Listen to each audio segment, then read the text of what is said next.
যিনি 80 বছর বয়সে মদন গোপালের কৃপা পেয়ে মদন গোপালের আজ্ঞামালা যার মস্তকে খসে পড়েছিলেন 80 বছর বয়সে, ভাবছেন এই বয়সে আমি চরিতামৃত লিখবো, অসম্ভব।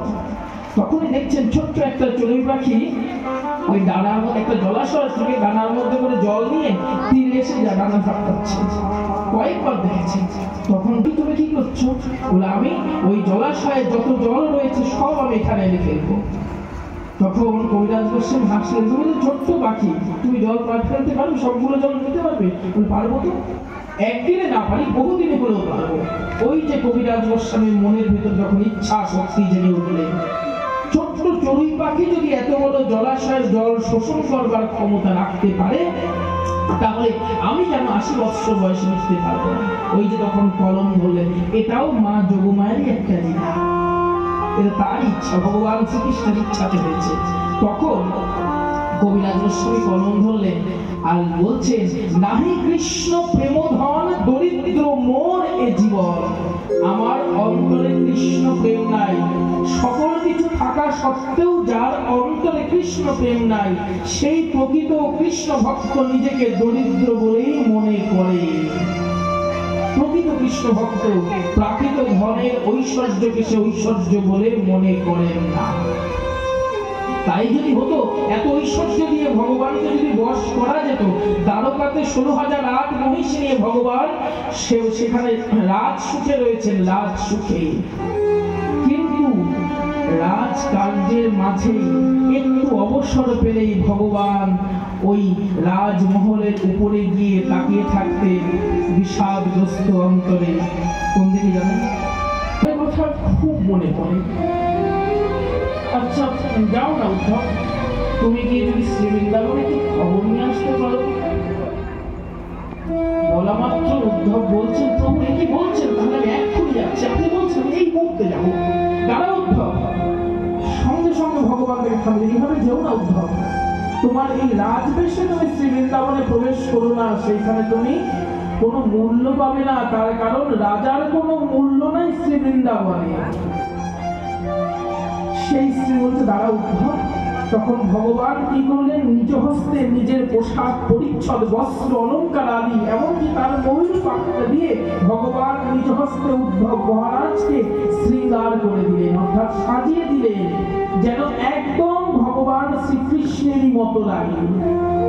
এবার বলছেন, তাহলে প্রভু আপনি যদি আদেশ করেন তাহলে রথ নিয়ে আমি অগ্রসর হই।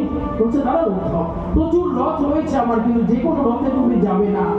সেই রথে যাবে যেই রথে চলে ব্রজগোপীর আমি অন্তর বিদীর্ণ করে আমি সেই অক্রূরের রথটা করে যাবে। আচ্ছা অক্রূরের রথটা করে গেল, আর তো রথ ছিল। ব্যাপারটা কি? ব্রজবাসীর প্রেমানন্দ ধিকে ধিকে তুষের আগুনের মতো জ্বলছে, কিন্তু ওই অক্রূরের রথটা দিয়ে যেন ভগবান আরেকটু ফুঁ দিলেন, আরো ধিক ধিক করে চলবে এবং উদ্ধবকে এবং জগৎবাসীকে দেখাতে চাইলেন, দেখো ব্রজের প্রেম কাকে বলে। তখন উদ্ধব মহারাজ যাবার পরে বলছেন, আচ্ছা এক কথা বলি প্রভু, আপনি তো চাইলেই এই ব্রজবাসীকে এনে দ্বারকায় রাখতে পারেন, আপনার ইচ্ছা কি না? হ্যাঁ তা পারি।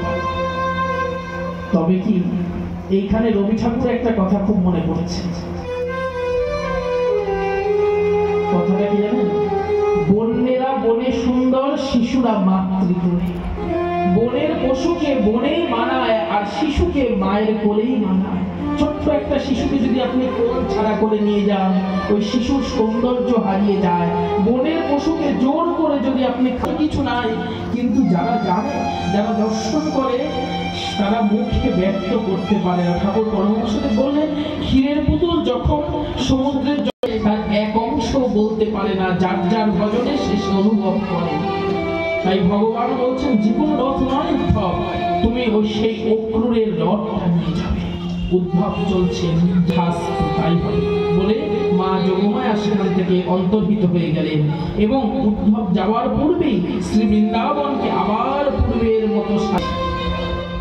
উদ্ধব মহারাজ ভাবছেন, আচ্ছা যমুনাজি না হয় শ্রী বৃন্দাবনে আছে, কিন্তু মা গঙ্গা তো বৃন্দাবনে নেই। উদ্ধব মহারাজের মনের ভিতরে একটা কেমন জানবার কৌতূহল হলো। সারথীকে বলছেন রথে।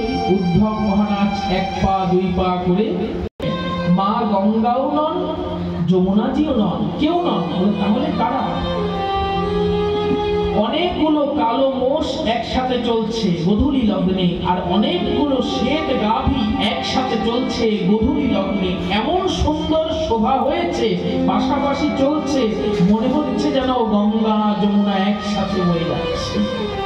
উদ্ধব মহারাজ এই শ্রী বৃন্দাবনের প্রথম সৌন্দর্য দর্শন করেই নিজের উপরে তখন একটা যেন তার গ্লানি এসেছে। বলছে, আহা, এত সুন্দর শ্রী বৃন্দাবন যদি আগে জানতাম তাহলে আমি রথে করে নয়, আমি পদব্রজে আসতাম।